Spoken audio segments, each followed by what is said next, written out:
Bismillahirrahmanirrahim. Assalamualaikum warahmatullahi wabarakatuh.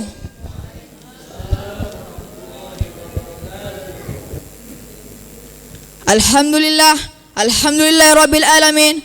Wassalatu wassalamu ala sayyidina al-mursalin wa khatamin nabiyina Muhammadin wa alihi wa sahbihi ajma'in. Wa man tabi'ahum ihsani wa da'a bi da'watihim ila yaumiddin. Amma ba'du. Di awal langkah yang pertama, marilah sama-sama kita panjatkan puji beserta syukur kehadirat Allah Subhanahu wa taala yang mana telah membawa kita dari alam, yang mana telah memberikan kepada kita banyak nikmatnya. Walaupun lautan kita jadikan tintanya, serta daunan kita jadikan lembarannya, dan rantingnya sebagai penanya, maka niscaya kita tidak akan mampu menghitung nikmat Allah. Nikmat yang terbesar yang Allah berikan kepada kita adalah nikmat iman dan Islam. Salawat beserta salam marilah sama-sama kita sanjung sajikan kepada junjungan kita, yaitu baginda Nabi Muhammad sallallahu alaihi wasallam, yang mana telah membawa kita dari alam jahiliyah ke alam Islamiyah, dari alam kebodohan ke alam yang berilmu pengetahuan seperti yang kita rasakan ini. Penghormatan saya kepada Dewan Juri yang arif lagi bijaksana, serta penghormatan saya kepada bapak-bapak, ibu-ibu yang telah hadir di acara yang berbahagia ini. Pada kesempatan ini saya akan berpidato dengan judul keutamaan bulan suci Ramadan. Bulan Ramadan bukanlah bulan biasa. Ia adalah bulan yang mulia dan memiliki banyak keutamaan. Di dalamnya terdapat malam yang mulia dari 1000 bulan, yaitu Lailatul Qadar.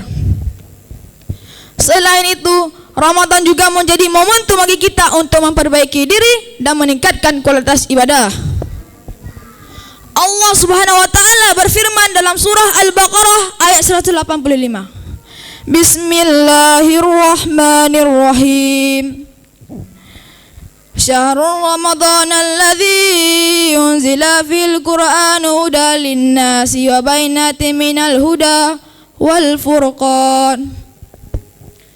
Yang artinya, bulan Ramadan adalah bulan yang di dalamnya diturunkan Al-Quran sebagai petunjuk bagi kehidupan manusia, dengan penjelasan mengenai petunjuk itu dan pembeda antara yang benar dan yang batil. Quran surah Al-Baqarah ayat 185. Ayat ini mengingatkan kita bahwa Ramadan bukan hanya bulan puasa, tetapi juga bulan yang diturunkannya Al-Quran sebagai petunjuk bagi kehidupan manusia. Oleh karena itu, marilah sama-sama kita manfaatkan bulan yang mulia ini dengan memperbanyak membaca, memahami, dan mengamalkan Al-Quran dalam kehidupan sehari-hari. Selain itu, Ramadan juga menjadi momentum bagi kita untuk memperbaiki diri. Selain itu, Ramadan juga merupakan bulan penuh ampunan.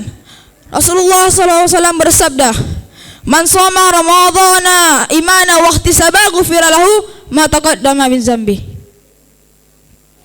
Barang siapa yang berpuasa di bulan Ramadan dengan penuh keimanan dan mengharap pahala, akan diampuni dosa-dosanya yang lalu.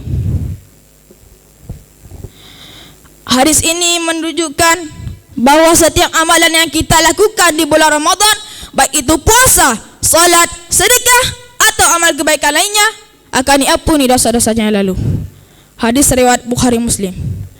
Demikian pidato yang dapat saya sampaikan, semoga bermanfaat bagi kita semua. Ada benarnya dari Allah Subhanahu wa taala, dan apabila ada yang salah, itu dari kelemahan saya sendiri. Kalau ada sumur di ladang, boleh kita numpang mandi. Kalau ada umur panjang, boleh kita berjumpa lagi.